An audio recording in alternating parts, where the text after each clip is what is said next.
Hello friends, आज हम देखेंगे पदार्थ एवं उसकी प्रकृति।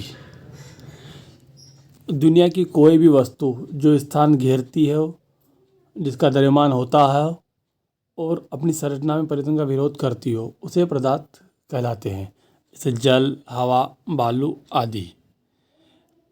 प्रारंभ में भारतीयों और यूनानियों का अनुमान था कि प्रकृति की सारी वस्तुएं 5 तत्वों के सहयोग से बनी हैं। ये 5 तत्व क्षितिज, जल, पावक, गगन एवं समीर, इन के सहयोग से जो बनी वस्तुएं हैं उन्हें पदार्थ कहा गया।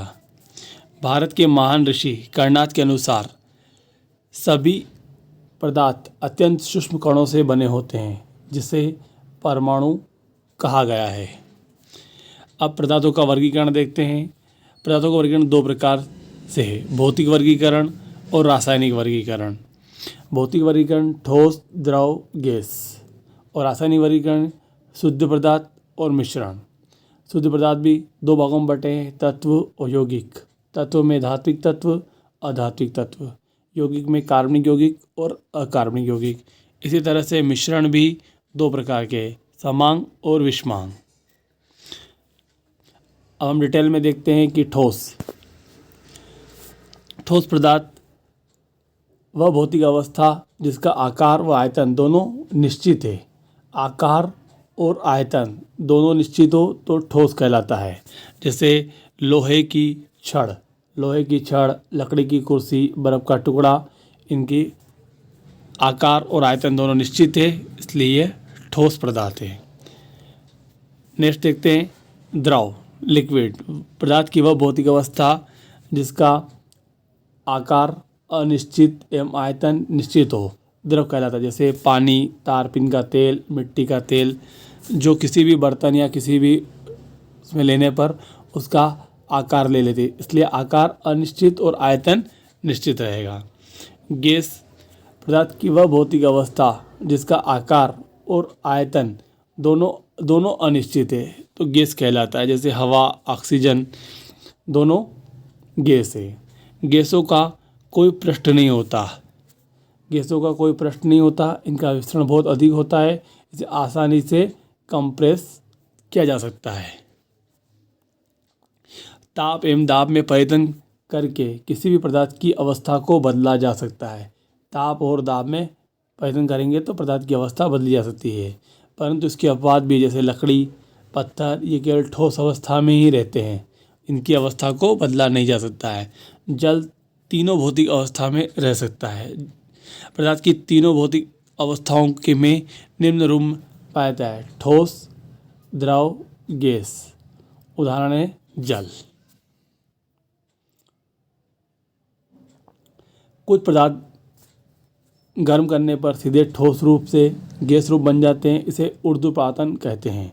जैसे आयोडीन, कपूर आदि, इनको गर्म करते हैं कपूर को तो सीधे ठोस रूप से गैस रूप बन जाते हैं। पदार्थ की चौथी अवस्था एक और हम देखते हैं प्लाज्मा, और 5वीं अवस्था है बोस-आइंस्टीन।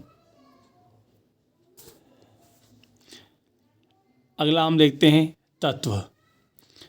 तत्व वह शुद्ध पदार्थ जिसे किसी भी ज्ञात भौतिक एवं रासायनिक विधियों से न तो 2 या 2 से अधिक पदार्थों में विभाजित किया जा सकता है और न ही अन्य सरल पदार्थों के योग से बनाया जा सकता है।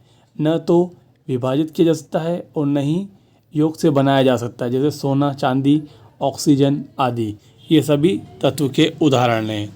अब इसी तरह से यौगिक वह शुद्ध पदार्थ जो रासायनिक रूप से 2 या 2 से अधिक तत्वों से एक निश्चित अनुपात में रासायनिक संयोग से बनते हैं, उसे यौगिक कहलाते हैं।